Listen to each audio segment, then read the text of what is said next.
அதாவது கொடுப்பாங்க, வாங்குவாங்க, நன்கொடை வாங்குவாங்க. ஒரு 500 கோடி வரலாம், இல்ல ஒரு 1000 கோடி கூட வரலாம். மற்ற காசு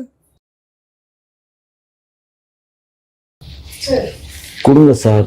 என்ன கொடுங்க? 1000 கோடி கொடுக்க வேணாம், நான் ஏன் கொடுப்பேன்? 1 கோடி கொடுங்க. இப்போ பிச்சைக்காரனை எதுவுமே போட்டாலும் போதும், திமுக எல்லாம் கொடுக்க மாட்டேன் நான். 1000 கோடி எதுக்கு நம்ம கொடுத்து இவங்க ஆட்சிக்கு வந்து இவங்க இருக்கிற மக்கள் பணத்தை சுரண்டி இவங்க இன்னும் கொள்ளையடிக்கிறதுக்கா இவங்களுக்கு கொடுக்குறதுக்கு? ஏமா இவர் வாய் பிடிச்சதோ மாங்காய் பிடிச்சதோன்னு பேசுறாருமா. இவங்க இன்னொரு கட்சி, இவங்க முஸ்லீம் கட்சியினுடைய, முஸ்லீம் லீக் கட்சியினுடைய தலைவர் என்ன சொல்லியிருக்காரு, மொத்தம் வந்து 1,40,000 ஜமாத் இருக்கான் தமிழ்நாட்டில். எல்லா ஜமாத்திலையும் தீர்மானங்கள் நிறைவேற்றப்பட்டு எல்லாருமே வந்து இந்தியா கூட்டணிக்கு தான் வாக்களிக்கணும் அப்படின்னு சொல்லி தீர்மானம் நிறைவேற்றிட்டாங்க அப்படின்னு அவர் பொதுவெளியிலேயே பேசியிருக்காரு.